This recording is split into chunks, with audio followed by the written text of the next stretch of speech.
Hello दोस्तों, मेरा नाम Mahesh Kushwaha. Carry on classes में आपका बहुत-बहुत स्वागत है। जैसे कि हमने आपसे वादा किया था कि हम आपके लिए एक क्रैश कोर्स लेके आ रहे हैं। तो जैसे ही मैं यहाँ पे लिखा हुआ है इतिहास, तो ये कोर्स है हमारा इतिहास का क्रैश कोर्स।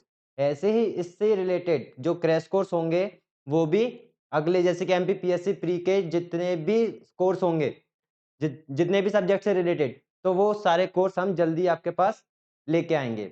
तो हम स्टार्ट करते हैं पहले इतिहास से। आइए देखते हैं इतिहास के बारे में क्या है, क्या नहीं है, क्योंकि इतिहास बहुत ज़्यादा ज़रूरी है पढ़ने के लिए, चाहे एमपी का हो, चाहे इंडिया का हो, चाहे पूरा वर्ल्ड का ही क्यों ना हो, ठीक है? लेकिन हमारे एमपीपीएससी में जो हिस्ट्री है, जो इतिहास है, वो केवल एमपी और इंडिया का ही है। मैं यहाँ पे जो इतिहास कवर करूँगा अभी, वो कवर करूँगा पूरे इंडिया का इतिहास। और जो एमपी का इतिहास होगा वो मैं अलग से कवर करूँगा, जिसका एक अलग से पार्ट एक अलग से मॉड्यूल बनाऊँगा। उसमें एमपी जीके में एमपी जीके का इतिहास होगा उसमें, उसी मॉड्यूल में ज्योग्राफी, इकोनॉमी, तो सारे जो एमपी से रिलेटेड जो भी डेटा होगा, वो मैं उस मॉड्यूल में कवर करूँगा। तो आइए देखते हैं यहाँ पे इतिहास के बारे में। तो देखते हैं इतिहास। जैसे कि हम जानते हैं कोई भी सब्जेक्ट पढ़ने से पहले उसका मतलब ज़रूर पता होना चाहिए। जब तक मतलब ही नहीं पता तो पूरा पढ़ने से मतलब ही क्या है? ठीक है? तो यहाँ पे हम बात करते हैं सबसे पहले कि इतिहास का मतलब क्या होता है? तो यहाँ पे देखिए जो इतिहास लिखा हुआ है, तो आपको दिख रहा है कि इति और हास, ठीक है? तो इति का जो मतलब होता है, इसका मतलब होता है ऐसा ही। और ह जो है, ह का मतलब उसका मतलब होता है निश्चित, या कह सकते हो निश्चित रूप से, ठीक है? और जो अगर मैं इसको थोड़ा-सा और संधि विच्छेद कर दूँ, तो ये बन जाएगा आस। तो आस का मतलब होता है था। अगर इसको हम मिला के पढ़ें तो यहाँ से साफ-साफ दिख रहा है ऐसा ही निश्चित रूप से था। तो मतलब जो पहले की जो घटनाएँ थी, तो उसके बारे में यहाँ पे हम बात करेंगे। अब इतिहास को हम जब देखते हैं, इतिहास का एक और मतलब होता है, जिसका विवरण हमें लिखित रूप में हो, उसके काल को ही इतिहास कहा जाता है। अगर जिसका विवरण हमारे पास लिखित ही नहीं है, तो हम उसको लिखित नहीं कहेंगे। तो आइए देखते हैं, कुछ बातें करते हैं। यहाँ पे आज हम क्या-क्या पढ़ने वाले हैं, उसके बारे में फिर उसके बाद पूरी जो डिटेल होगी, फिर हम वहाँ पे कवर करेंगे। ओके? तो यहाँ पर सबसे पहले जो हम पढ़ने वाले हैं, इतिहास के कुछ तथ्य, मतलब सबसे पुराना, आज से कम 30-40 हज़ार साल पहले, उससे भी पहले, कि कैसे क्या होता था। ठीक है? जैसे कि प्रागैतिहासिक काल क्या होता है, आद्य ऐतिहासिक काल क्या होता है, पाषाण युग, जिसमें हमारा पूर्व पाषाण युग हो जाएगा, नव पाषाण युग हो जाएगा। तो इसके बारे में हम बाद में चर्चा करेंगे। तो आइए देखते हैं यहाँ पे सबसे पहले जो टॉपिक है हमारे, तो पहला जो टॉपिक है वो है इतिहास के कुछ तथ्य। ठीक है? इसमें वैसे कुछ ऊपर से पूरा इतिहास तो नहीं, लेकिन इसके कुछ तथ्य हैं, वो मैं यहाँ कवर करूँगा। जल्दी कवर हो जाएँगे, इसमें ज़्यादा कुछ ध्यान देने योग्य नहीं है। तो हम दूसरी जो बात करेंगे, जो सबसे ज़्यादा इम्पोर्टेंट है, हर साल ज़्यादातर एमपीपीएससी में इस टॉपिक से 1 या 2 क्वेश्चन आना ही आना है। और इस वीडियो के बाद आप कोई से भी प्रीवियस ईयर के क्वेश्चन या कोई से भी क्वेश्चन उठा लेना, आप वो क्वेश्चन आसानी से सॉल्व कर सकते हैं। और हम जानते हैं ये क्या है, एक क्रैश कोर्स है। तो यहाँ पे पूरा डिटेल में चलना तो थोड़ा इम्पॉसिबल टाइप का है, क्योंकि अगर मैं पूरा डिटेल में हर कुछ लूँगा, तो 2 महीने में कवर नहीं होगा। जैसे कि हम आपसे वादा कर चुके हैं कि हमारा जो पूरे एमपीपीएससी प्रीलिम्स से रिलेटेड जो भी सब्जेक्ट्स होंगे, उसका जो डेटा होगा, उसकी जो वीडियोज़ होंगी, वो हमें 2 महीने में कवर अप करना है। हम ज़्यादा से ज़्यादा कोशिश करेंगे कि 2 महीने में ही कवर हो जाएँ। तो आइए देखते हैं, हड़प्पा संस्कृति सबसे इम्पोर्टेंट है, ये हमें पढ़ना है। उसके बाद वेदों के बारे में कुछ जानकारी लेंगे।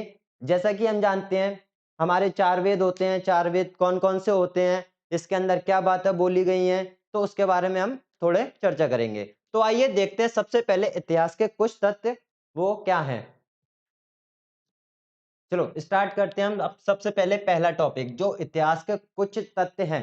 तो जैसे कि सबसे पहले मैं बात करता हूं कि प्रागैतिहासिक ऐतिहासिक काल क्या होता है। ऐतिहासिक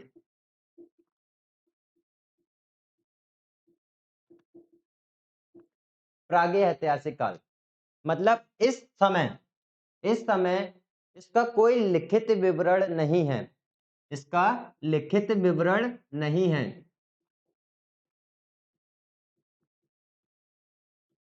और जैसा कि मैंने बताया था, जिसका लिखित विवरण नहीं होता उसको इतिहास हम नहीं बोलेंगे, जिसका लिखित विवरण होगा उसी को इतिहास बोलेंगे। तो ये इतिहास में नहीं गिना जाएगा प्रागैतिहासिक काल वाला। तो इसके बाद जो आता है आद्य ऐतिहासिक काल, आद्य ऐतिहासिक काल। तो इसके टाइम पर, आद्य ऐतिहासिक काल के टाइम लेखन कला प्रचलित में आ गई थी। जो लेखन कला थी, लिखने की कला, वो प्रचलित थी, लेखन कला थी। लेकिन जो लेखन कला आई हुई थी, इस टाइम की कला को पढ़ा नहीं जा सका। ठीक है, इस टाइम की कला को पढ़ा नहीं जा सका।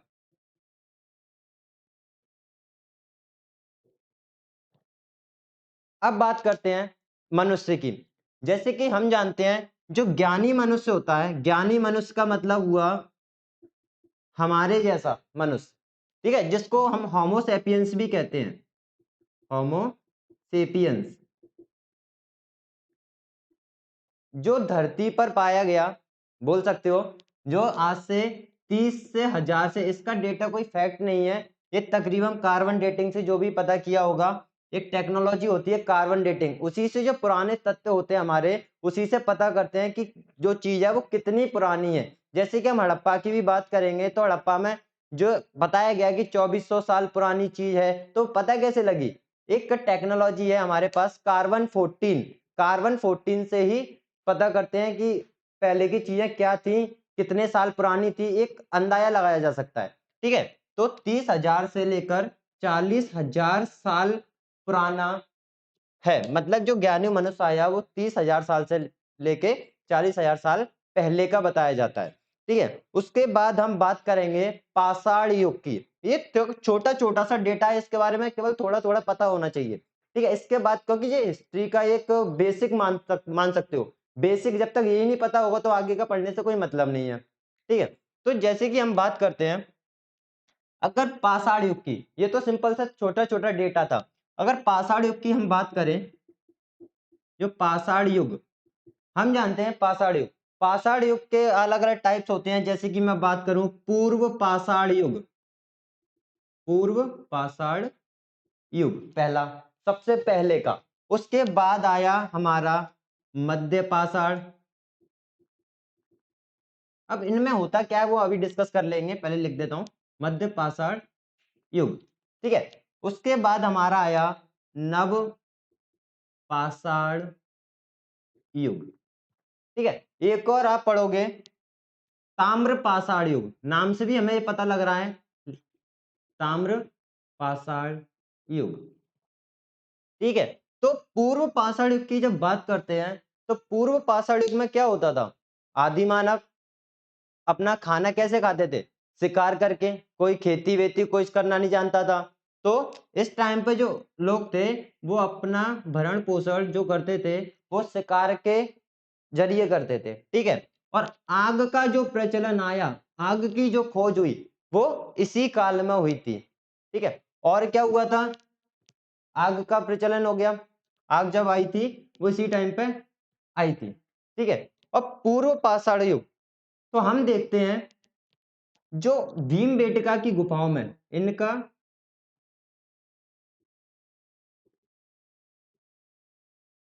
जो भीमबेटका की गुफाएं हैं, इनके साक्ष्य हमें, इनके साक्ष्य भीमबेटका की गुफाओं में मिलते हैं। ये पॉइंट बहुत इंपॉर्टेंट है, क्योंकि ये हम मध्य प्रदेश के बारे में पढ़ रहे हैं और ये भीमबेटका की गुफाएं ये एमपी में ही है। भीमबेटका की गुफाएं एमपी में ही है, और कहां पर है? भोपाल से 40 किलोमीटर दूर दक्षिण की ओर। कितना? एमपी में है, भोपाल से 40 किलोमीटर दूर दक्षिण की ओर। यहाँ पे क्या है? यहाँ पे जो पूर्व पाषाण काल युग के कुछ चित्र दर्शन दिखाए गए हैं। जैसे कि घोड़े पर सवार एक कोई बैठा हुआ है तलवार लेके, या फिर कोई सब लोग झुंड में चल रहे हैं शिकार करने के लिए, ऐसे चित्र यहाँ पर दिखाई दिए गए हैं गुफाओं में। क्योंकि हम जानते हैं पूर्व पाषाण युग में लोग ना ही घर में रहते थे, ना ही झोपड़ियां बना के रहते थे, रहते कहाँ थे? गुफाओं में। तो गुफाओं में ही, यहाँ पे कहाँ रहते थे? गुफाओं में। ठीक है, अब बात करते हैं मध्य पाषाण युग की। मध्य पाषाण युग में लोगों ने थोड़ा एडवांस करना चाह, उसमें क्या हो गया, मध्य पाषाण युग में। ठीक है दोस्तों, तो यहाँ पर अब मध्य पाषाण युग की बात करते हैं, तो इसमें एक चीज और देख लेते हैं, यहाँ पर जो गुफाओं में और जो औजार यूज करते थे वो पत्थरों के औजार यूज करते थे, पत्थरों के औजार। ठीक है, और हड्डियों के औजार भी मिले हुए हैं। अगर हम मध्य पाषाण युग की बात करें तो इंसान थोड़ा एडवांस हो गया, थोड़ा आगे तरक्की की उसने, तो इसमें उसने पशुपालन, पशुओं को पालना चालू किया, मछली पकड़ना। ठीक है, पत्थरों के छोटे छोटे औजार बनाना।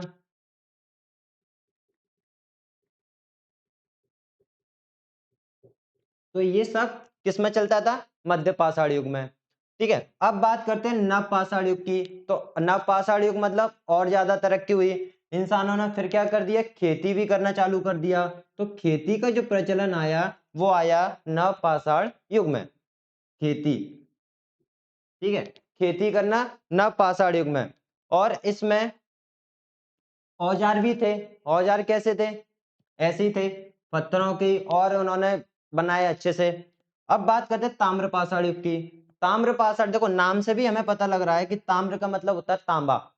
ठीक है, तांबे की खोज हो चुकी थी, मतलब यहाँ पे हमारे पास धातु आ गई है। पहली धातु जो इंसान ने खोज निकाली वो थी तांबा। ठीक है, तांबा। तो तांबा से इन्होंने धातु मिल गई, तो और ज्यादा एडवांस किया, हथियार बनाए। तो जो पहला हथियार बनाया वो थी हमारी कुल्हाड़ी। ठीक है, तांबे से कुल्हाड़ी बनाई। ठीक है, और खेती में थी, सब इसमें भी करते थे, कोई दिक्कत नहीं है। तो ये था इसका मोटा मोटा सा थोड़ा सा। अब बात करते हैं आगे।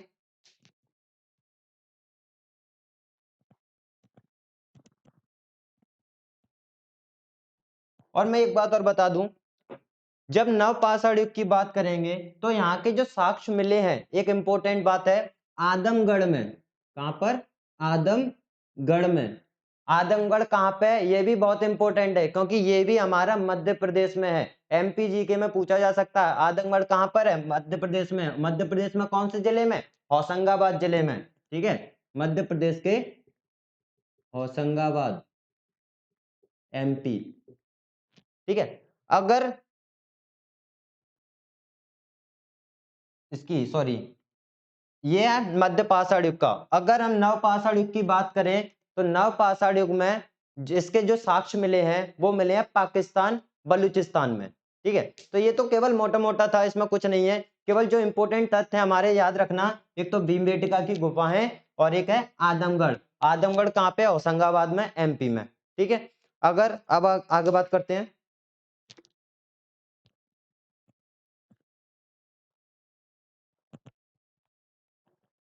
भारत का इतिहास।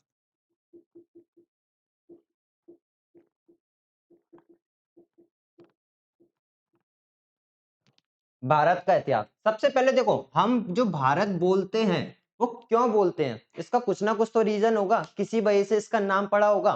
तो जो नाम पड़ा है भारत, ये पड़ा है एक भरत नाम के कबीले से। भरत नाम का एक कबीला था।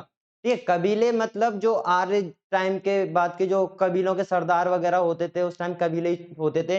तो कबीले का एक सरदार था, उसका, कबीलों का सरदार कह सकते हो, कबीलों का सरदार। ठीक है, उसका नाम था भरत, वहां से भरत आया। लेकिन जो ईरान के लोग होते थे, ईरानी, ईरान के लोग, ईरान देश है, वहां के लोग जो होते थे, ये इसको सिंधु सभ्यता से जोड़ते हैं। सिंधु सभ्यता तो आई नहीं थी, सिंधु नदी से, सिंधु नदी। क्योंकि हम जानते हैं जो भारत है हमारा कहाँ पर पड़ता है, भारतीय जो महाद्वीप है वो पूरे सिंधु नदी होती थी वहां पर। तो सिंधु नदी से ही ईरानी लोग इसको क्या कहने लगे, हिंदू कहने लगे। ठीक है, हिंदू कहने लगे। फिर आए यूनानी। ठीक है, यूनानी, यूनानी इसे इंदे कहने लगे। हिंदू से इंदे आ गया, तो फिर बाद में ब्रिटिश आए, ब्रिटिश ने इंदे से इंडिया कर दिया। ब्रिटिश ने इसको इंदे से इंडिया कर दिया। तो ये थी इसकी कहानी भारत होने की और इंडिया होने की, ठीक है। और हिंदुस्तान तो हमें पता ही है, हिंदू शब्द से ही आया है। तो ये था इसका छोटा सा तथ्य। अगर बात करते हैं जो भारत का इतिहास है, वो हम जानते हैं कि 3 पार्ट में भारत का इतिहास हमारा बटा हुआ है, डिवाइडेड है। पहला होता है हमारा प्राचीन भारत, जिसमें सबसे पहले की बात करेंगे। दूसरा होता है मध्यकालीन भारत, और तीसरा होता है आधुनिक भारत।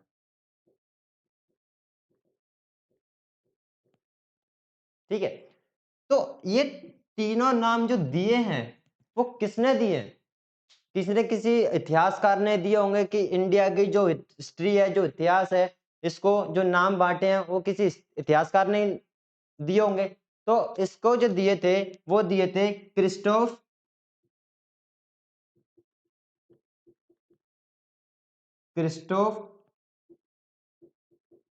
सेल्यूरस ने।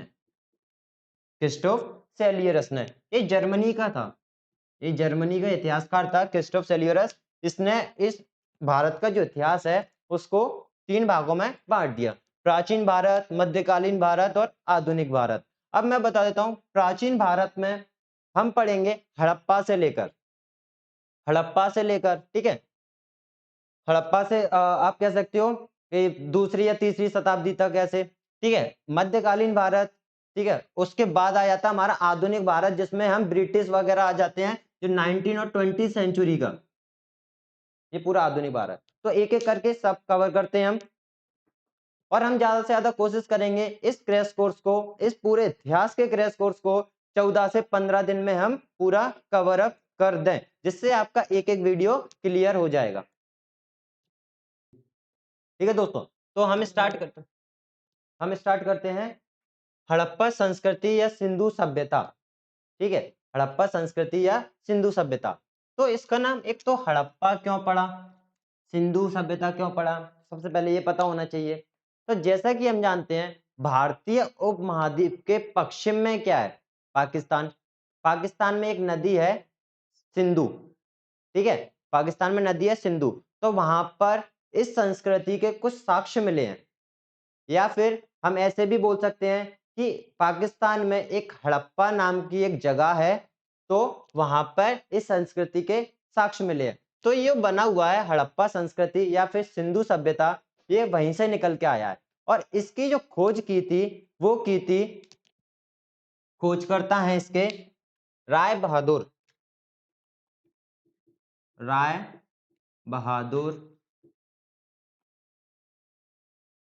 दयाराम साहनी। और जो इसकी खोज हुई थी वो हुई थी 1921 में, ठीक है। अब देखो, वैसे तो यहाँ पे इसको जो हड़प्पा संस्कृति है उसको 3 भागों में बांट दिया गया है। एक होती है आरंभिक अवस्था, अब मैं बताऊंगा कि कैसे क्या है आरंभिक अवस्था, ठीक है। दूसरी होती है परिपक्व अवस्था, परिपक्व,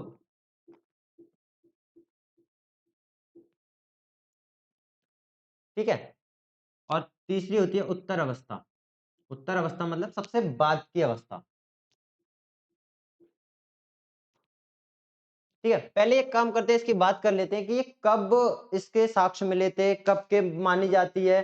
तो हमें तो पता है इनकी खोज हुई थी 1921 में, लेकिन जो सभ्यता जो बताई गई है वो बताई गई है 2400 बीसी से, या फिर 2500 बीसी से 1700 बीसी तक।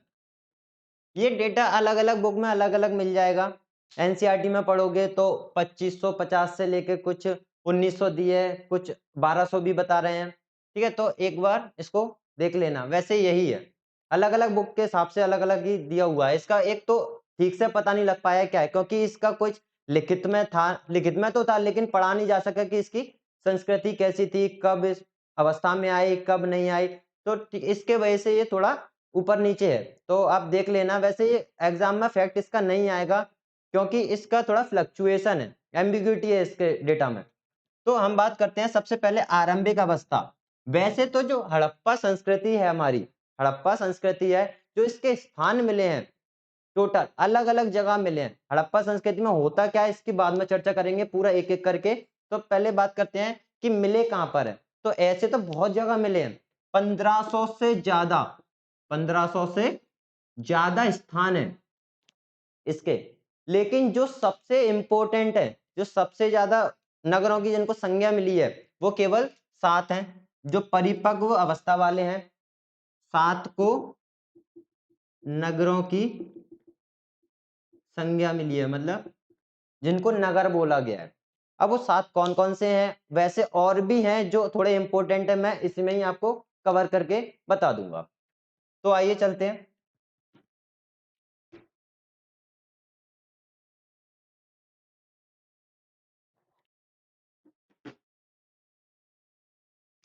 जो सबसे पहला है, दो को तो सब बहुत ही ज्यादा इंपॉर्टेंट है, एक हमारा हड़प्पा और दूसरा मोहनजोदड़ो।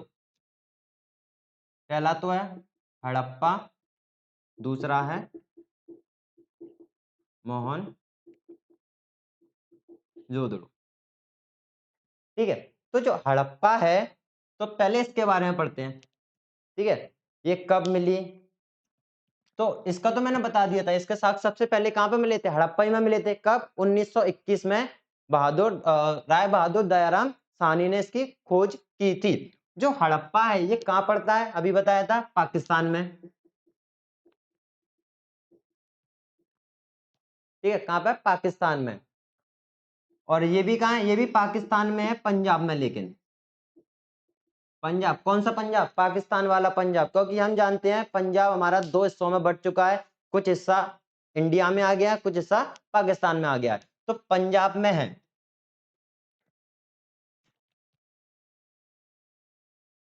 सॉरी, पंजाब में हड़प्पा है, मैंने सोचा ये लिखा हुआ है। पंजाब में हड़प्पा है और पाकिस्तान में, ठीक है, दोनों ही वैसे पाकिस्तान में है। लेकिन जो हड़प्पा है वो अलग जगह है और ये अलग जगह है। ये हमारी है सिंधु नदी के किनारे, ठीक है, सिंधु नदी पर। और ये वाली जो है वो है पंजाब में, पाकिस्तान। ठीक है, यहाँ पर भी पाकिस्तान ही लिख दो। ये है, दो सबसे ज्यादा इंपॉर्टेंट है, इसकी डिटेल में अभी चर्चा करेंगे। तो बाकी के सभी के नाम और लिख लेते हैं। तो जैसे कि तीसरा है लोथल है, ये भी इंपॉर्टेंट ही है। लोथल ये मिला है गुजरात में। कहां पर, गुजरात में। गुजरात तो पता ही होगा, इंडिया में। और गुजरात में कहां पर, खंबात की खाड़ी जो है, क्योंकि हम जानते हैं नक्शा कुछ ऐसा है। तो यहां पर जो खाड़ी है गुजरात की, क्योंकि फिर ऐसे चला जाता है ना इंडिया ऐसे, तो यहाँ पर जो खंबात की खाड़ी है, यहाँ के ऊपर की ओर, ठीक है, यहाँ पर गुजरात में, इंडिया लिख देना, खंबात की खाड़ी।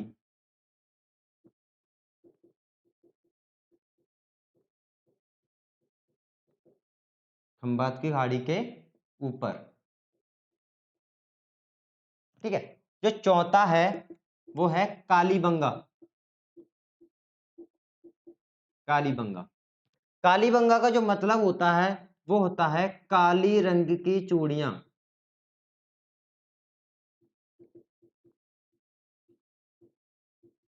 काली रंग की चूड़ियां। ऐसे जो मोहनजोदड़ो है ना, इसका भी एक नाम है। मोहनजोदड़ो का मतलब क्या है, मोहनजोदड़ो का मतलब है प्रेतों का टीला। प्रेतों का टीला, प्रेतों का मतलब, प्रेतों का मतलब होता है मृतक, जो मर जाते हैं ना उनको। ठीक है, मृतकों का भी टीला बोल सकते हैं इसको। ठीक है, तो कालीबंगा है, काली रंग की चूड़ियां। ये कहां पर मिला है, राजस्थान में।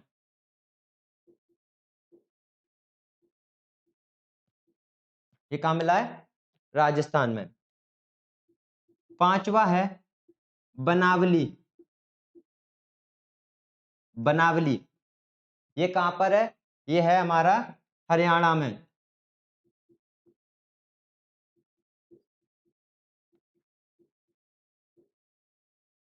हरियाणा में किस जगह?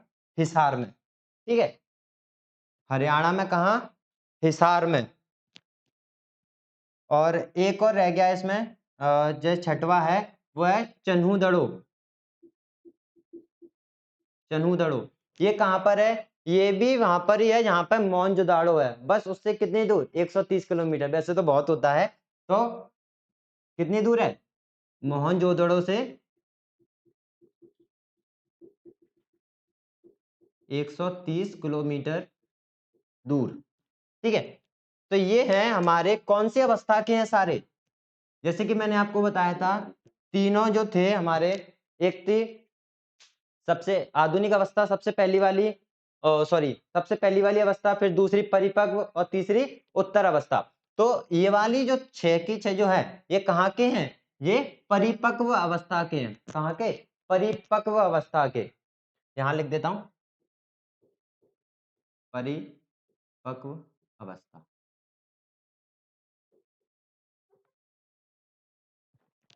ठीक है, इनके बाद भी नाम है, वो मैं अभी इसको मिटाने के बाद लिख देता हूं। ठीक है, तो अब स्टार्ट करते हैं। जो 6 तो लिख दिए थे। अब एक बात याद रखना है, जो मैंने हिसार में जो लिखवाया था, हरियाणा हिसार में क्या था? हरियाणा हिसार में बनावली। बनावली था, कहां था? हरियाणा हिसार में। ठीक है, तो एक कुणाल भी है, कुणाल, ये भी कहां पे है? हरियाणा हिसार में ही है। यहां पे क्या है?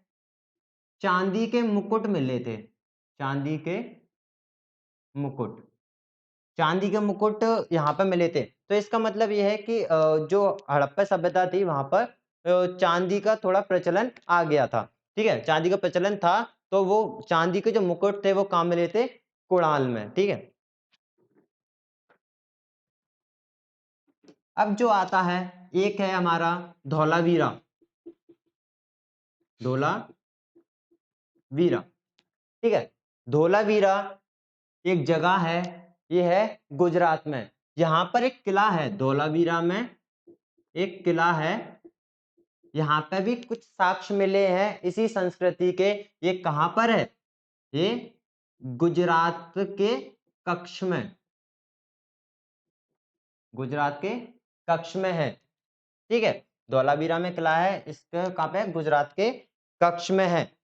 और देखो, जो मैंने बताया था कि 3 अवस्थाएं थी हमारी हड़प्पा की, तो वो तीनों की तीनों अवस्थाएं धौलावीरा में देखी गई हैं। तीनों अवस्था मिलती हैं कहां पर? धौलावीरा में। ठीक है, तीनों अवस्था धौलावीरा में मिलती हैं। एक है हमारा राखी गढ़ी। राखी गढ़ी, एक है राखी गढ़ी। ये कहां पे हमारा? ये भी हरियाणा में है। ये भी कहाँ है? हरियाणा में। ऐसे ही एक रोपड़ है, ये ज्यादा इंपॉर्टेंट नहीं है, फिर भी याद कर लेना, क्या पता कहाँ से क्या चीज आ जाए। जब इतना पढ़ा है तो एक का टॉपिक भी क्या छोड़ना। ठीक है, तो रोपड़ है। और एक है हमारा महाराष्ट्र में। महाराष्ट्र में है, वो कौन सा है? डेमाबाद। ठीक है, डेमाबाद। इसकी एक इंपॉर्टेंट बात है, महाराष्ट्र में जो डेमाबाद है, यहां पर हमारे तांबे के मुकुट मिले हैं। सॉरी, तांबे के मुकुट नहीं, तांबे का रथ, तांबे के रथ। कोई चांदी के मुकुट तो वहां मिले थे, यहाँ पर तांबे के रथ मिले थे। ठीक है, तो ये है पूरे जो इंपोर्टेंट थे इसमें। वैसे तो 1500 से ज्यादा हमारी जगहें थी, लेकिन हमें केवल इंपोर्टेंट ही पढ़ना था, 1500 से ज्यादा तो पढ़ नहीं सकते, और वैसे भी क्रैश कोर्स है, जल्दी जल्दी हमें ये कवर करना है। और ये हो गया धौलावीरा में एक किला था, किले में भी अवस्थाएं मिली हैं जो हड़प्पा सभ्यता की, वहां पर तीनों अवस्थाएं हैं, परिपक्व, उत्तर और पहली वाली जो थी। और ऐसी राखी गढ़ी में यहाँ पर भी तीनों अवस्थाएं मिली हैं, यहाँ पर भी तीनों अवस्था मिलती हैं। ठीक है दोस्तों, तो ये तो हो गया सारे ना। अब मैं बात करता हूँ जो मोहनजोदड़ो में और हड़प्पा में जो भी नगर प्रणाली थी, वहां के लोग कैसे थे, वहां का शासन कैसे चलता था, या लोग कैसे रहते थे, व्यापार कैसा चलता था। तो आइए उसकी थोड़ी चर्चा कर लेते हैं कहानी के तौर पर। ठीक है,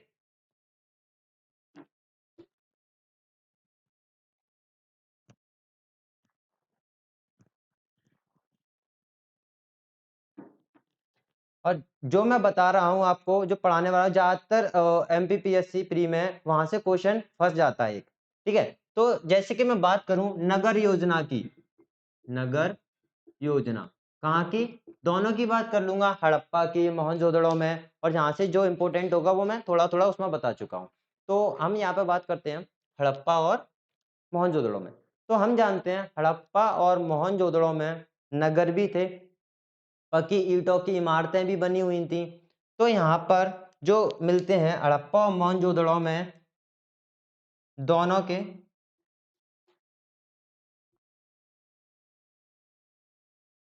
हड़प्पा और मोहनजोदड़ो में दोनों अलग अलग दुर्ग थे, मतलब दो दुर्ग थे। यहाँ पे पूरा लिख देता हूं मैं, हड़प्पा और मोहनजोदड़ो में दो दो दुर्ग थे। दुर्ग मतलब थोड़ा नगर टाइप का। तो वहां पे एक जो दुर्ग था या एक जो नगर था वो निम्न वर्ग का था, निम्न वर्ण का था। मतलब वहां पर ज्यादातर व्यापारी लोग जो होते थे, जो छोटा मोटा काम करते थे, वो लोग रहते थे।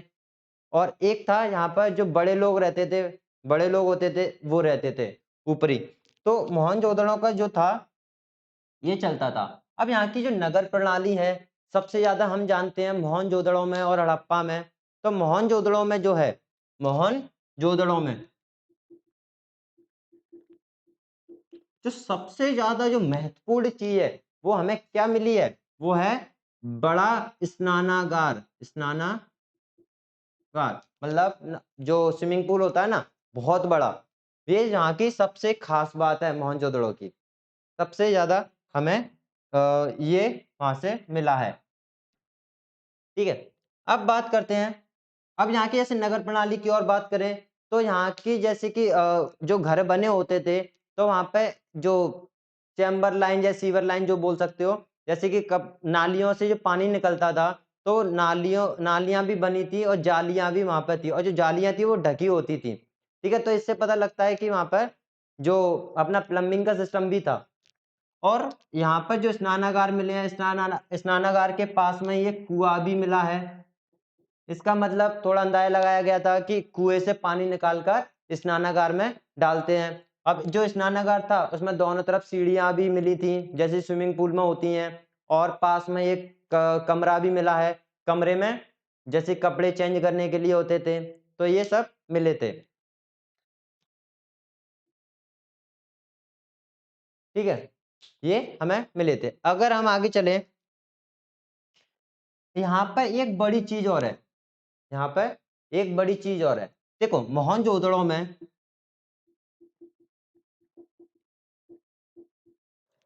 अनाज रखने के कोठार भी मिले हैं।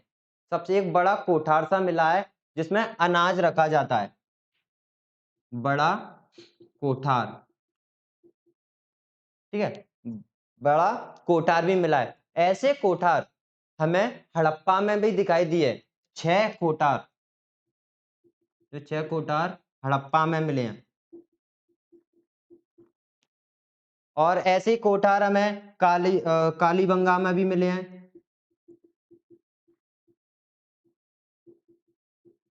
तो इससे अंदाजा लगाया जा सकता है जो वो अनाज पैदा करते थे, उगाते थे, तो उसका एक बड़ा एक संग्रह करके रखते थे, मतलब इकट्ठा करके रख लेते थे। तो इससे थोड़ा बहुत हम अंदाजा भी लगा सकते थे कि जो व्यापार होता होगा, क्योंकि कोई चीज इकट्ठी हो रही है तो व्यापार तो होगा ही होगा, तो हम उसको थोड़ी देर में देखेंगे कि क्या आगे चलता है। तो एक एक करके देखते हैं पूरे पॉइंट्स क्या हैं जिसके इंपॉर्टेंट। तो ये हो गई इसकी नगर योजना, बहुत है कि इसमें हड़प्पा और मोहनजोदड़ो में दुर्ग थे, एक निम्न वर्ग का दुर्ग था, इसमें निम्न जाति के लोग रहते थे या फिर व्यापार करने वाले लोग रहते थे, और जो बड़ा दुर्ग था तो उसमें बड़े बड़े लोग रहते थे, ज्यादा पैसे वाले कह सकते हो, ठीक है। तो और ये मोहनजोदड़ो का सबसे बड़ा जो चीज है वो स्नानागार है। अब इसकी जो पूरी लेंथ विड्थ वगैरह वो छोड़ो कितनी लंबाई थी, बस इतना समझ लेना, जो विशाल स्नानागार मतलब बड़ा स्नानागार, स्विमिंग पूल, ये मिला था। इसके पास एक कुआं था, ठीक है, कुएं से सोचा गया कि पानी निकाल के इधर डाल देते होंगे। और इसके जो स्नानागार है उसके दोनों तरफ सीढ़ियां भी हैं, पास में कमरे भी बने हुए हैं कपड़े चेंज करने के लिए, और कोठार भी मिले हैं, जैसे हड़प्पा में भी कोठार हैं, कालीबंगा में भी कोठार हैं। तो ये इसकी नगर प्रणाली ठीक है। मतलब यहाँ पे सीवर की लाइन भी सीवर कह रहा हूँ, प्लम्बिंग की लाइन पानी निकालने के लिए वो, ठीक है, गलियों के बाहर, जैसे कि घर के बाहर ही गलियों में ये पानी निकालने की व्यवस्था भी थी। तो ये बस नगर प्रणाली इतनी है। अगर हम आगे बात करें,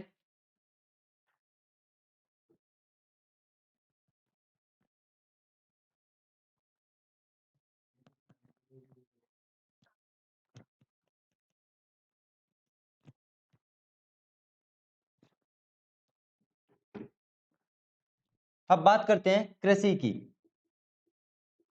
जैसे कि हड़प्पा संस्कृति के लोग कृषि करते होंगे, करते ही होंगे क्योंकि उस टाइम पे तो कृषि आ गई थी। तो जो कृषि करते थे इनका जो मुख्य अनाज होता था, जो मुख्य पैदावार होती थी वो क्या होती थी, जैसे कि गेहूं,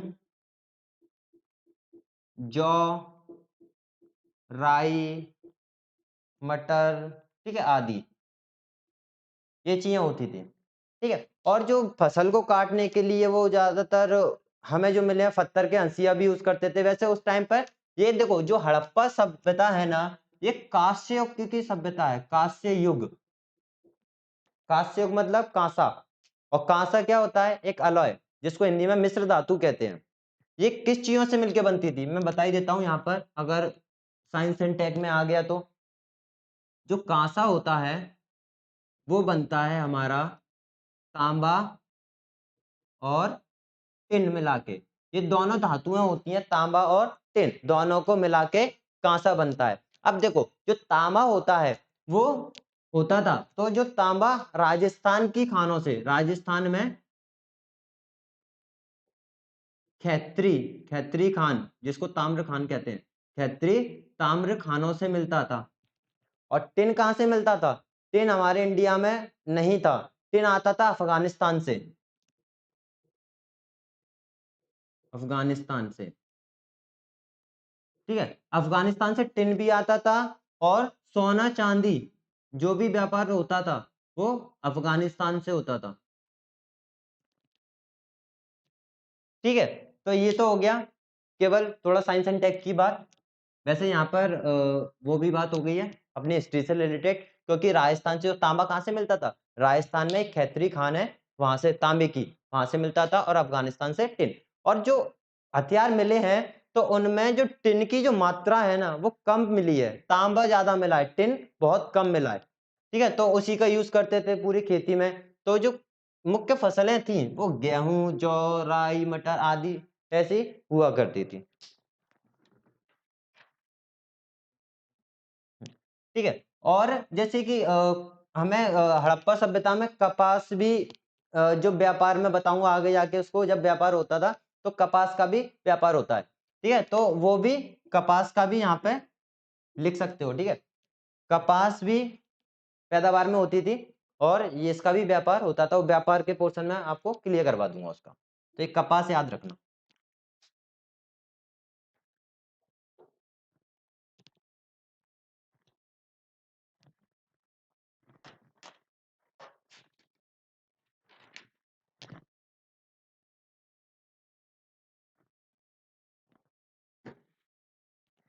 देखो, अब जैसे हो गया कृषि, अगर पशुपालन की बात करें हम, क्योंकि देखो सारे पॉइंट्स मैं एक एक करके बताते जा रहा हूँ, पूरी कहानी ऐसी नहीं बताते जा रहा, क्योंकि इससे तुम्हारे नोट्स भी डिजाइन होते जाएंगे कि कृषि कैसी थी, पशुपालन कैसा था, राज्य व्यवस्था कैसी थी, धार्मिक स्थल कैसा था।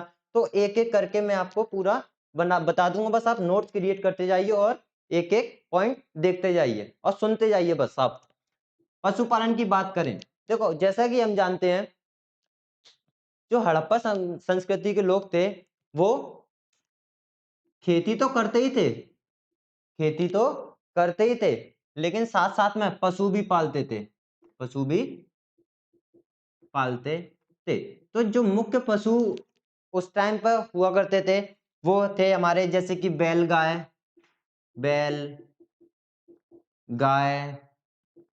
भैंस, बकरी, सुअर, भेड़ आदि।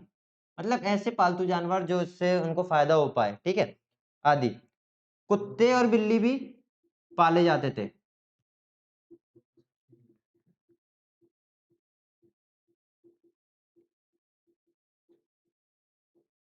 ठीक है, वैसे बोला जाता है घोड़े सबसे ज्यादा जरूरी होते हैं, जैसे कि आर्य में दिखाया गया, आर्यों के आगमन में जब मैं आपको पढ़ाऊंगा तो यहाँ पर जो घोड़ों का बिल्कुल साक्ष्य नहीं मिले हैं, घोड़ों के साक्ष्य नहीं मिले हैं, ये बात याद रखना। यहाँ पर ये पालतू जानवर में ये आते हैं, जो घोड़ों के बिल्कुल साफ साफ लिखा है कि साक्ष्य नहीं मिले हैं। ठीक है, तो ये तो हो गया पशुपालन के बारे में। खेती तो करते थे, साथ में पशु भी पालते थे, और पशु कैसे थे, जैसे कि गाय, भैंस, सुगर, बकरी, भेड़। ठीक है, तो ये आ गया अपना।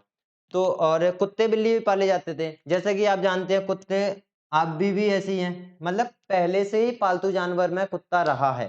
ठीक है, तो ये हो गया हमारा पशुपालन के बारे में। और हाँ, एक खास बात सबसे इंपॉर्टेंट, एक सींग वाला गेंडा, एक सींग वाला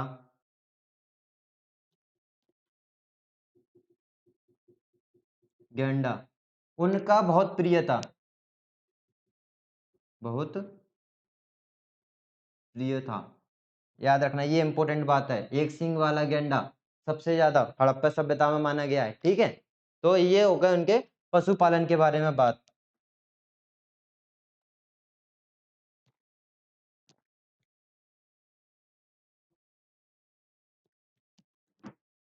अब बात कर देते हैं शिल्प और तकनीकी ज्ञान, शिल्प और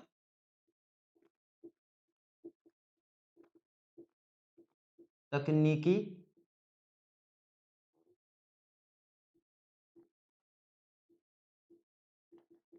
देखो, शिल्प और तकनीकी ज्ञान, शिल्प का मतलब जानते हैं, जैसे लोहार वगैरह, सुनार वगैरह होते हैं, शिल्पकार होते हैं। ठीक है, उस टाइम भी हुआ करते थे, सोना चांदी पहले भी था।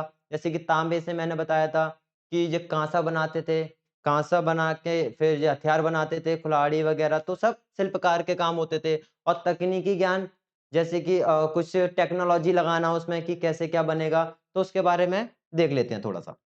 तो जैसे कि हम जानते हैं कि जो हड़प्पा सभ्यता थी वो कौन सी संस्कृति कौन सी थी, कांस्य युग की सभ्यता, कांस्य युग मतलब कांसे का युग था। अब मैंने बता भी चुका हूं कि कांसा किससे मिलके बनता है, तांबे और टिन से मिलके बनता है। तो वो मिलाकर बनाना वो सब कहां पर था, हड़प्पा सभ्यता में। ठीक है, कांस्य युग की थी। पत्थरों का भी चलन था यहाँ पे, जो पत्थर थे, पत्थरों का भी चलन था। तो पत्थरों से भी ये क्या करते थे, बहुत अच्छे अच्छे औजार बनाते थे, छोटे छोटे पत्थर से छोटे बारीक बारीक काम करना। तो ये सब शिल्पकारों और तकनीकी ज्ञान के बिना ही संभव हो सकते हैं, तो ये करते थे। और हड्डियों के औजार भी बनाते थे ये, हड्डियों के औजार भी बनाते थे। ठीक है, तो ये हो गया। और जैसा कि मैंने अभी बता भी चुका हूँ कि तांबा कहाँ से मिलता था और टिन कहाँ से मिलता था, तो उसके बारे में अब ज़्यादा बताने की ज़रूरत नहीं है। और इसमें बात करें तो मिट्टी के बर्तन भी होते थे। ठीक है, लाल काले मृद भांड जो बोलते हैं, मिट्टी के बर्तन भी होते हैं।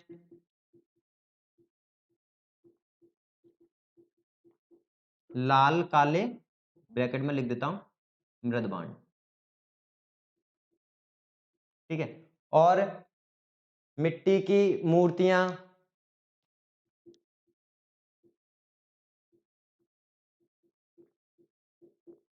मिट्टी की मूर्तियां।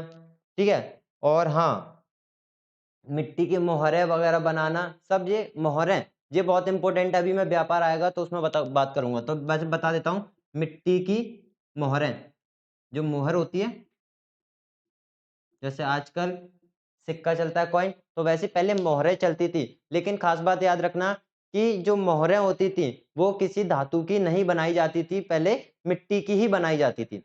तो हम इसकी बात करते हैं, मिट्टी की मोहरें। ठीक है, अब आगे चलते हैं।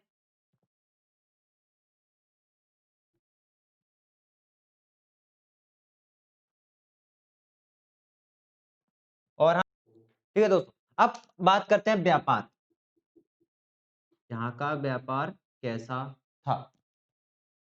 तो व्यापार की बात करते हैं, जैसे कि मैं पहले बता चुका हूँ कि हड़प्पा, मोहनजोदड़ो, कालीबंगा में बड़े बड़े कोठार मिले हैं, मतलब किसी अनाज को संग्रह करने के लिए। तो उनका व्यापार होता होगा, तभी तो उन्होंने संग्रह किया होगा। तो उसके एक साक्ष्य मान सकते हो, बड़े बड़े कोठार भी एक व्यापार का एक साक्ष्य बोल सकते हो। ठीक है, यहाँ पर और सबसे बड़ी बात, तो यहाँ की जो मोहरें हैं, क्योंकि मोहरें मोहरें होंगी तो लेन देन में उसकी बहुत ज्यादा जरूरत होती है। तो ये मोहरें मेसोपोटामिया मेसोपोटामिया एक जगह है जो कि इजिप्ट में पड़ती है। ये इजिप्ट में पड़ती है, मेसोपोटामिया में। यहाँ की मोहरें मेसोपोटामिया की खुदाई में मिली हैं, याद रखना।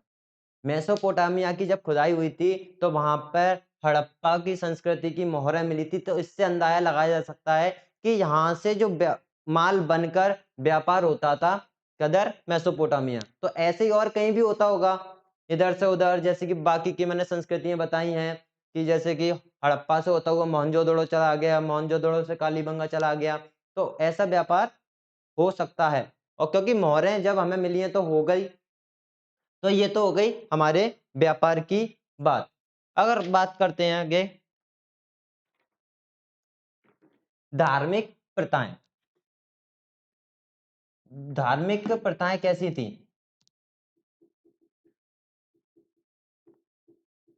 धार्मिक प्रथाएं, देखो जैसा कि हम जानते हैं धर्म के बारे में, ठीक है, आजकल जो चल रहा है हिंदू मुस्लिम जो सब कर रहे हैं, तो अब इसमें जो हमें जो धार्मिक प्रथा पढ़ना है उसमें क्या है। देखो पहले जो धर्म तो चलता ही होगा, क्योंकि ये पूजा के जो साक्ष्य, लेकिन याद रखना यहाँ पर कोई मंदिर नहीं मिला, मंदिर नहीं मिला, ना कोई धार्मिक स्थल मिला।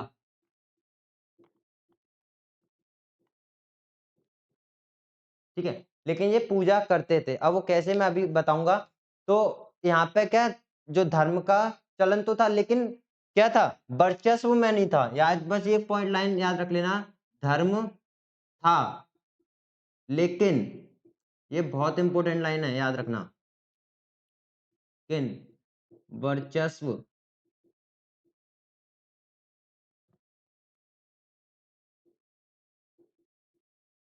वर्चस्व में नहीं था। और एक और बात, यहाँ पर बहुत सारी स्त्रियों की मूर्तियां मिली हैं, मिट्टी से बनाई हुई, और उसको पकाकर वाली मूर्तियां मिली हैं। और उस मूर्ति से देखा गया है कि एक पौधा उसके मिट्टी की मूर्ति जो बनी हुई है स्त्री की, उसके पेट से निकला हुआ एक पौधा मिला है। उससे अंदाजा लगाया गया है कि वो केवल एक पौधे का क्या है, जन्म से लेके मृत्यु तक का। तो ऐसा लगता है कि जो हड़प्पा सभ्यता के लोग थे, वो अपनी धरती को उर्वरता की देवी मानते थे, मतलब वो उसी की पूजा करते थे। और एक साक्ष्य ये भी मिले हैं कि वो पीपल की पूजा करते थे। ठीक है, तो ये वहां के साक्ष्य हैं। अगर मैं बात करूं इसी में ही, धार्मिक प्रथाओं में, ठीक है, तो हमारे जो पुरुषों के देवता हैं, यहां पर लिख देता हूं, पुरुषों के देवता। ठीक है, पुरुषों के देवता, इनके सर पर 3 सींग दिखाई देते हैं, और एक आसन बनाए हुए पैरों पर पैर रख के, और आसपास कुछ जानवर भी हैं, जैसे कि जो आसपास देखेंगे, जैसे कि ये कोई यहाँ पर मान लो मैं एक वैसी बना देता हूँ, यहाँ पर ये कोई बैठा हुआ है,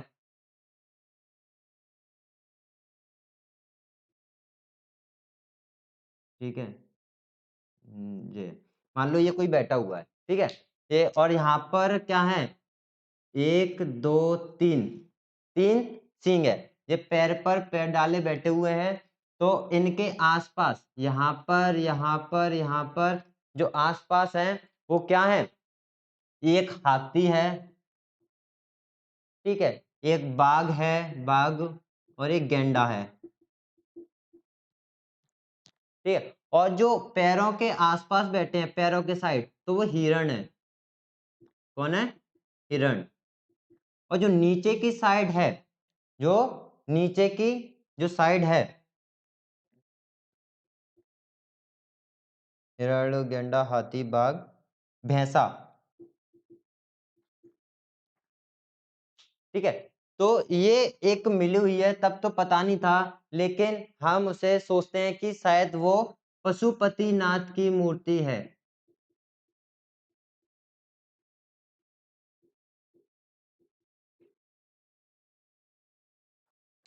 ठीक है। ये मोहरें जो बनाई गई थी, मोहरों के ऊपर इनका ही एक चित्रित वर्णन था। मतलब उसमें एक पशुपतिनाथ बैठे थे, 3 सींग हैं, पैरों पर पैर डाल के, और आसपास कुछ जानवर थे जैसे कि गैंडा, हाथी, बाघ, और नीचे के जो आसन करके बैठे हैं तो नीचे की तरफ भैंसा है, आसपास हिरण है। तो इससे थोड़ा अंदाजा लगाया गया था कि ये हो सकता है कि देवता थे वहाँ के, जो लोग धार्मिक स्थल में जो पूजा करते थे, तो हम इसको पशुपतिनाथ की मूर्ति समझते हैं। और उस टाइम पे पीपल की भी पूजा की जाती थी।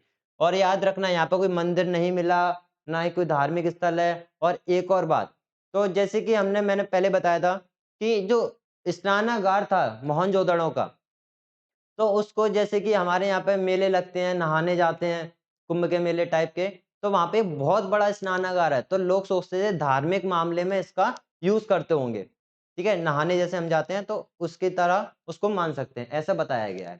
तो ये तो हो गया आपका धार्मिक प्रथाएं कैसी कैसी थी, वो हो गया, ठीक है। तो अब आगे चलते हैं, हड़प्पा की जो लिपि है, लिपि तो सब समझते हो लिखने की, कि किस भाषा में लिखा गया है, तो बता देता हूँ। हड़प्पा लिपि तथा मृण मूर्तिकाएं, ये क्या होती है मैं अभी बताऊंगा। देखो, सबसे पहले लिपि की बात करता हूं। तो जो हड़प्पा की जो लिपि थी, वो आज तक पढ़ी नहीं गई, उसको समझा ही नहीं गया।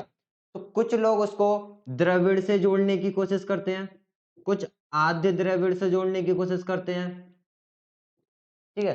कुछ लोग कहते हैं कि ये संस्कृत है, ठीक है।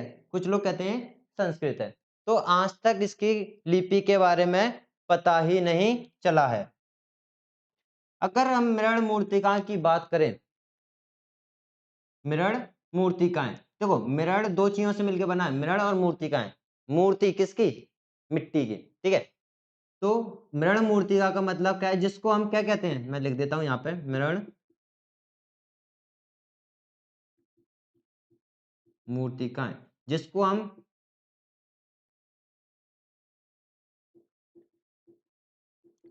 टेराकोटा फिगरिन भी कहते हैं। Terracotta figurine. अब टेराकोटा का क्या मतलब होता है, फिगरिन का क्या मतलब होता है, बस ये समझ लो। टेराकोटा का मतलब होता है पकी हुई मिट्टी। अब कैसे पकी हुई, आग में, आग में तपा देते हैं जैसे ईंट बनाते हैं लोग, ठीक है। आग में तपी हुई मिट्टी या फिर पकी हुई मिट्टी। और जो फिगरिन का मतलब होता है, उसका मतलब होता है मूर्ति। तो आग में पकी हुई मिट्टी की मूर्ति, पहले मूर्ति बना दी, उसको पका दिया, तो उसी को क्या देते हैं, मृण मूर्तिकाएं। ये चीज याद रखना, ठीक है। तो ये तो था हमारा थोड़ा सा हड़प्पा के बारे में, पूरा ही है वैसे तो। अब मैं बता देता हूँ कुछ हड़प्पा में कुछ साक्ष्य ऐसे भी हैं कि हड़प्पा में हमारे जो एक खंबा है वो भी मिला है, और एक गेट है बड़ा, वो भी मिला है। तो इन बातों को ध्यान रखना, मैं लिख देता हूँ फिर भी। खंबा है, गेट है, तो ये भी मिले हैं। अगर मैं बात करूं ये सभ्यता कब खत्म हुई, तो उससे पहले एक बात और बता देता हूं। जैसे कि माना जाता है कि मोहनजोदड़ो या हड़प्पा ये बहुत ही मॉडर्न कल्चर की तुम कह सकते हो नगर थे।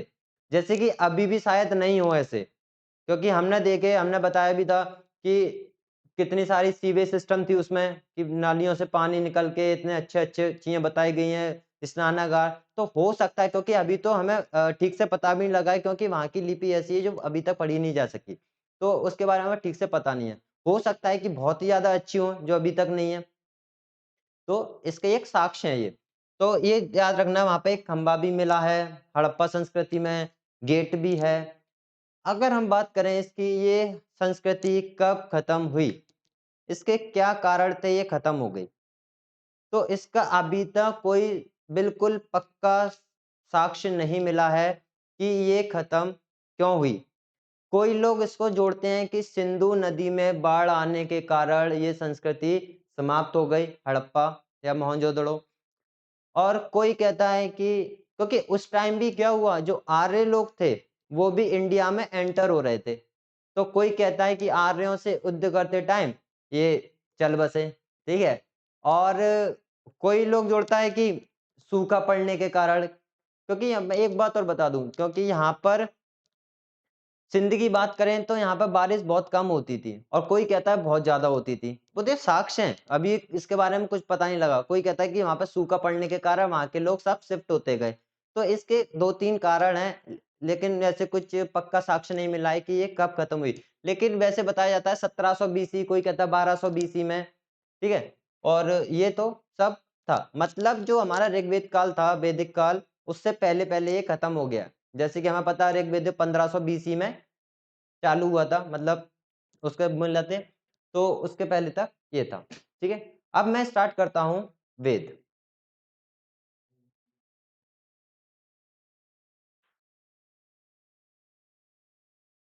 ठीक है। जैसे कि अब हम पढ़ने वाले हैं वेद। देखो दोस्तों, वैसे मैं इसको वेद को पहले ले रहा हूं क्योंकि वीडियो बहुत लंबी खिंच जाएगी आज के लिए, तो ये छोटा सा टॉपिक है, तो पहले वेद कवर कर लेते हैं। उसके बाद जो आर्यों का जो आगमन होगा, जो आर्य लोग आएंगे, फिर उसके बाद आर्य उत्तर वैदिक काल, तो वो मैं अगले वीडियो में कवर कर जाऊंगा। तब हम जैन धर्म, बौद्ध धर्म पाएंगे, फिर तो वो कवर करते चलेंगे। हम ज्यादा से ज्यादा कोशिश करेंगे कि ये वीडियो है वो 15 दिन में पूरा हमारा इतिहास अच्छा सा कवर हो जाए, कि हमारा कोई भी क्वेश्चन एग्जाम में ना छूटे, ठीक है। तो हम स्टार्ट करते हैं वेद। तो हम जानते हैं कि हमारा सबसे पुराना जो ग्रंथ है वो क्या है, वेद, ठीक है। क्या है, वेद। तो इसके जो संकलन करता है, संकलन करता, वो है महर्षि कृष्ण द्वैपायन, महर्षि कृष्ण द्वैपायन, ठीक है। अब हम बात करते हैं, हमारे जो वेद होते हैं वो कितने होते हैं, चार। पहला ऋग्वेद, एक एक करके डिस्कस कर लेंगे, पहले मैं बता देता हूं। ऋग्वेद, दूसरा होता है यजुर्वेद,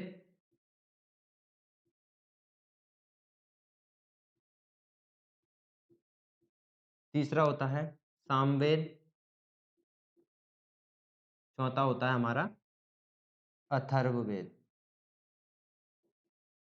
ठीक है। थोड़ा कॉम्बिनेशन इधर उधर है, वो अपन बाद में देख लेंगे एक एक करके जब पढ़ेंगे तब। तो ये हमारे चार वेद होते हैं। इसी चारों वेद को, ये पॉइंट बहुत याद करने लायक है, इन चारों वेद को हम क्या कहते हैं, संहिता कहते हैं। इंपॉर्टेंट पॉइंट है, याद रखना, संहिता। ये चारों वेदों को क्या कहा जाता है, संहिता, ठीक है। अब एक एक करके हम सारे वेदों को कवर कर लेते हैं। पहले ऋग्वेद, फिर यजुर्वेद, फिर सामवेद और अथर्ववेद।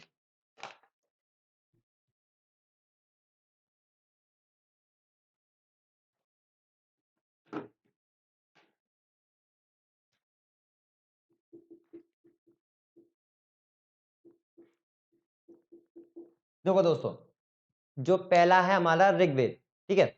ऋग्वेद सबसे पुराना ग्रंथ हमारा ऋग्वेद ही है, जिसका काल जो बताया जाता है वो 1500 बीसी से 1200 बीसी तक सबसे पुराना ग्रंथ है ऋग्वेद। अब ऋग्वेद है क्या? तो इसमें ऋचाएं होती हैं, ठीक है। ऋचाओं का जो ज्ञान होगा, हमें पूरा ज्ञान, तो उसको क्या कह देते हैं? ऋग्वेद। मतलब इसमें सब कुछ बताया गया है, जैसे कि आर्य कब आए, देवताओं के बारे में, इंद्र, अग्नि वगैरह, वो अभी बात करेंगे इसकी। तो ऋचाओं के का क्रमबद्ध ज्ञान,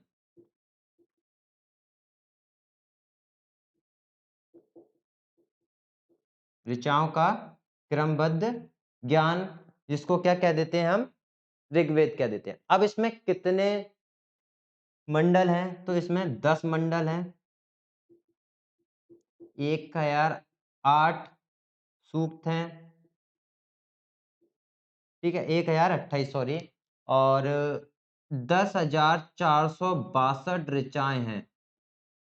ये फैक्ट है, ये याद कर लेना, डायरेक्टली पूछ लिए जाते हैं। 10 मंडल, 1028 सूक्त और 10,462 ऋचाएं हैं। अब इसमें जो 10 मंडल में से जो सबसे इंपॉर्टेंट, याद रखना, तीसरा मंडल,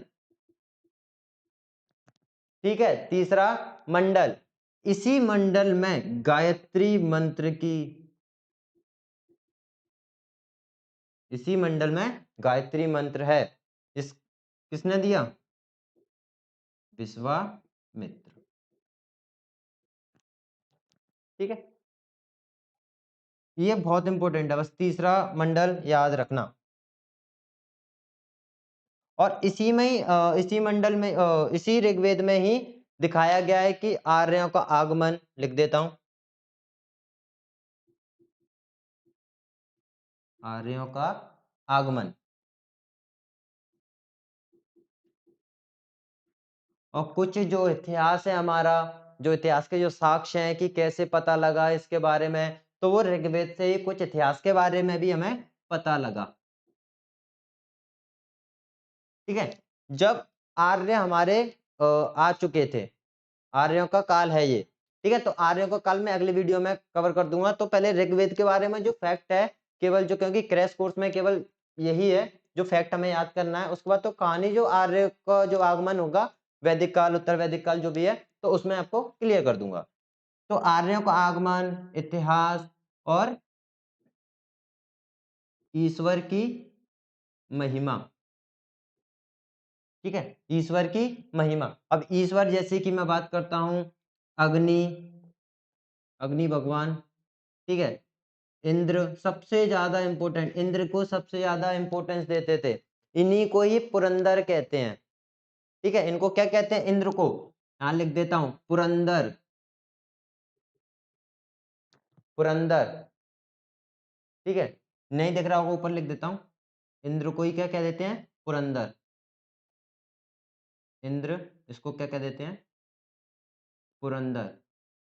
पुरंदर का मतलब होता है जो दुर्ग होते हैं बड़े बड़े, उनको तोड़ने वाला, दुर्गों को तोड़ने वाला,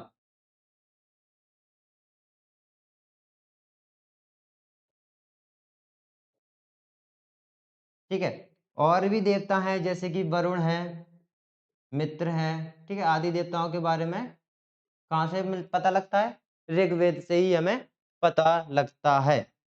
तो ये तो हो गया हमारा ये। अब इसी में ही, ऋग्वेद में ही हमें वर्ल्ड व्यवस्था के बारे में पता लगता है। वर्ल्ड व्यवस्था जो थोड़ा डीप में है, वो आगे पता करेंगे कि क्या है। थोड़ा सा मैं बता देता हूँ वर्ल्ड व्यवस्था। वर्ल्ड व्यवस्था का मतलब है हम लोगों को कैटेगरीज में डिवाइड करना, जैसे कि ब्राह्मण, क्षत्रिय, शूद्र, वैश्य, ठीक है। तो इसके बारे में थोड़ा सा बता देता हूं कि वर्ल्ड व्यवस्था में पहला था ब्राह्मण, क्षत्रिय, तीसरा वैश्य और चौथा शूद्र, ठीक है। अब एक एक करके बस मैं वैसे ही बता देता हूँ, लिख नहीं रहा हूं। ब्राह्मण, ब्राह्मण ब्रह्मा के मुख से, ठीक है। ब्राह्मण कहां से आया, उत्पन्न हुए? ब्राह्मण लोग ब्रह्मा के मुख से उत्पन्न हुए, ऐसा माना जाता है। और क्षत्रिय लोग उनकी भुजाओं से, हाथों के ताकतवर कोई क्षत्रिय लोग लड़ने में बहुत ही माहिर थे, तो क्षत्रिय लोग भुजाओं से, और जो वैश्य लोग हैं वो उनकी जांघों से। और ये वैश्य लोग कौन होते हैं? जो व्यापार करते हैं, ठीक है। और एक होते हैं शूद्र, ठीक है, ये इनके पैरों से, तो जो तलवे होते हैं पैरों से, उनसे उत्पन्न हुए हैं।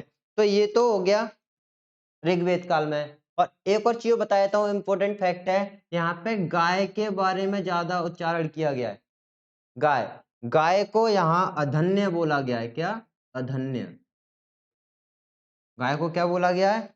अधन्य, ठीक है। ऋग्वेदिक काल में ही नियोग प्रथा थी, विधवा विवाह भी प्रचलित में था, ठीक है।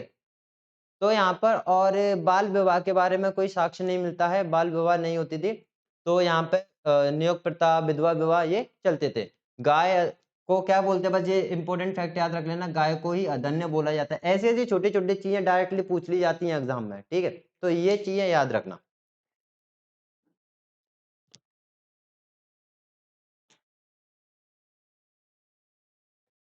ठीक है, अब बात करते हैं हम सामवेद की। सामवेद, देखो, साम का मतलब यहाँ पे होता है गान। साम का मतलब होता है गान। तो हम जानते हैं कि ऋग्वेद में हम देख चुके हैं कि ऋचाएं थी। तो यहाँ पे क्या किया इन्होंने, ऋचाओं के, ऋचाओं को कैसे गाने की तरह गाना, ऋचाओं को गाने की तरह गाना,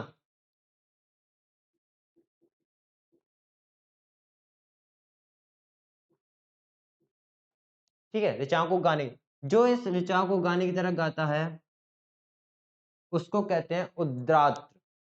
क्या कहते हैं? उद्रात। ये फैक्ट याद रख लेना एक छोटा सा, ठीक है, उद्रात। अब देखो, सामवेद सबसे पुराना वेद है और इसी टाइम पे गाने का प्रचलन में आया, इसलिए इसको क्या कह देते हैं? भारतीय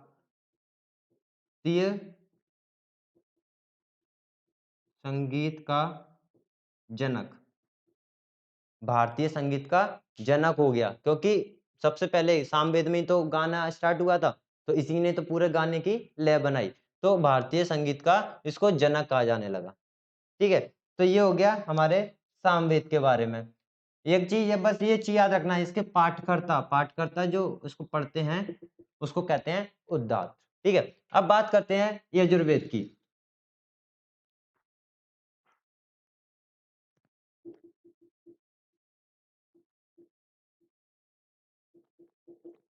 ठीक है, यजुर्वेद। अब जैसा कि हम जानते हैं, ऋचाएं हमारी ऋग्वेद में थी, ऋचाओं के टाइम पे गाने वाले वो सामवेद में आ गए। तो ऋचाओं के टाइम पे जो गाए जाने वाले जो ऋचाएं होती थी उन पर जो अनुष्ठान करते थे, तो यहाँ पर लिख देना, ऋचाओं के समय गाए जाने वाले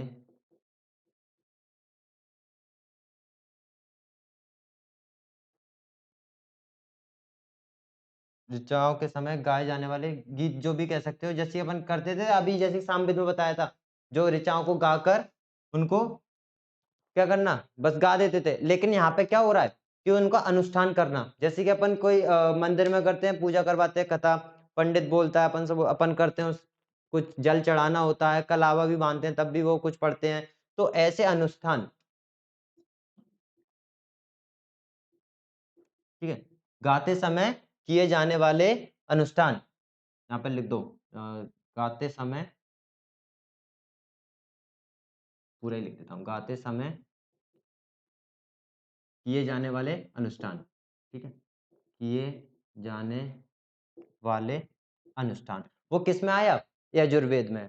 जो इसका जो पाठ पढ़ता है, इसके जो पाठकर्ता, पाठकर्ता याद रखना बस, पाठकर्ता, उसको कहते हैं अध्वर्यु। अध्वर्यु, ठीक है, ये इंपॉर्टेंट फैक्ट है एक छोटा सा, अध्वर्यु। और इसी टाइम पे जो बलिदान देते थे, बलिदान का इसी टाइम पे पता लगा, ठीक है। और गद्य पद्य सब इसी टाइम पे आए थे,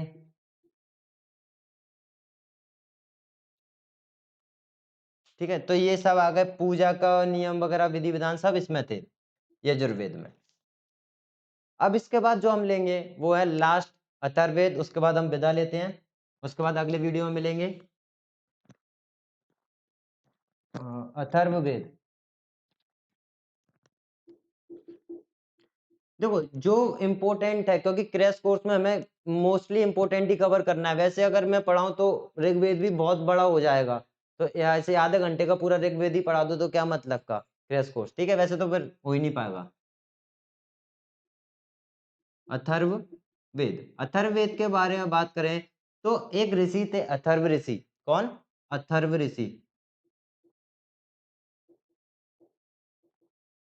अथर्व ऋषि, ठीक है, इन्हीं के नाम पर क्या किया गया, इनका अथर्ववेद पड़ गया, ठीक है। इसी टाइम पे बहुत सारी चीजें जैसे कि जादू टोना सब इसी के टाइम पे आने लगा। और एक और चीज याद रखना, इसमें कितने मंत्र थे टोटल, इसमें जो टोटल मंत्र थे वो थे 731 मंत्र, ठीक है, और लगभग 6000 पद, ठीक है। तो ऐसा जादू टोना के टाइम पे जो याद रखने वाली बात है वो ये है बस, लगभग कितने, ये तो फिक्स है 731 और लगभग 6000 पद है। तो ये अथर्ववेद की बात है, ऐसा इसमें कुछ नहीं है। और हम सबसे पहले इंपॉर्टेंट इसमें एक चीज और ले लेते हैं, 950 बीसी में, ये बहुत इंपॉर्टेंट है थोड़ा, इस पर ज्यादा ध्यान रखना। 950 बीसी में माना जाता है जो महाभारत के साक्ष्य 950 बीसी में मिले हैं, ठीक है, महाभारत।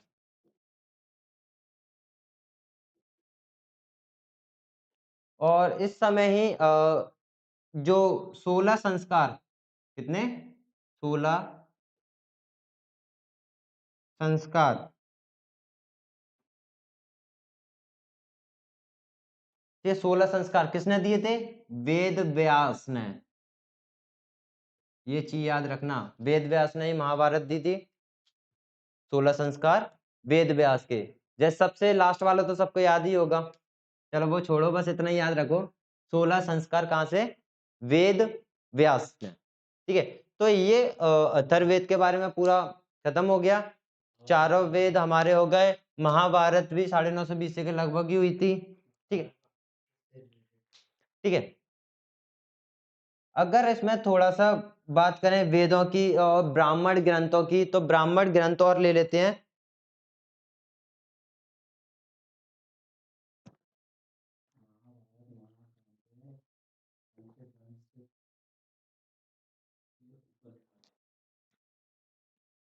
वेद, तो इसमें एक छोटी सी टेबल है वो और ले लो, जैसे ऋग्वेद, ये बहुत इंपॉर्टेंट हो सकती है आपके लिए, प्री के लिए। सामवेद, यजुर्वेद, और लास्ट का अथर्ववेद, ठीक है, ये सब क्या है, वेद है। अगर मैं बात करूं ब्राह्मण ग्रंथ, कौन कौन से ब्राह्मण ग्रंथ मिले थे, ठीक है, तो ऋग्वेद की बात करें तो ऋग्वेद में था ऐतरेय, एक तो था ऐतरेय और दूसरा था कोसी तकी, ठीक है, ये तो हो गया ऋग्वेद में ऐतरेय और कोसी तकी। इसमें एक तांडव और जैमिनीय, तांडव और जैमिनीय, ये होता पंचविश, ठीक है, ये मिले थे सामवेद में, ठीक है। इसकी बात करें तो इसमें है तेतरीय, जैसे इसमें ऐतरेय था, इसमें तेतरीय, तेतरीय ब्राह्मण, ठीक है, कृष्ण, एक होता है शतपथ, एक होता है शुक्ल, ये किस में है, ये यजुर्वेद में। अब लास्ट वाला है अथर्ववेद में, अथर्ववेद में एक ही है गोपथ। ये टेबल बहुत ज्यादा जरूरी है, इसमें से एक क्वेश्चन आ जाए कि कौन से ब्राह्मण ग्रंथ हैं वो कब कब? ऋग्वेद में ऐत्रेय, कौशितकी, सामवेद में तांडव, जैमिनीय, पंचविश, यजुर्वेद में तैत्तिरीय, कृष्ण, शतपथ, शुक्ल और अथर्ववेद में गोफल। ठीक है दोस्तों, तो ये हो गया हमारा पूरा लेक्चर। अब हम कल मिलेंगे नेक्स्ट वीडियो में। उसमें हम बताएंगे कि आर्यों का आगमन कैसे हुआ, उत्तर वैदिक काल में क्या व्यवस्थाएं थी, और जैन धर्म हमारा कैसे आया, जैन धर्म के बाद बौद्ध धर्म, तो धीरे धीरे करके एक एक लेक्चर, जैसे कि ये लेक्चर कंप्लीट हुआ है, अगला भी लेक्चर हम ऐसे ही लेके आएंगे। और इसके साथ ही हम आपके लिए एमपीपीएससी का जो एमपी जी के पोर्शन है उसकी भी वीडियो भी हम साथ में ही चलेंगे। ठीक है, एमपीजी का ज्यादा से ज्यादा जल्दी से जल्दी कोशिश करेंगे कि एमपीजी का भी पोर्शन आपको मिल जाए। ठीक है, थैंक यू, नमस्कार।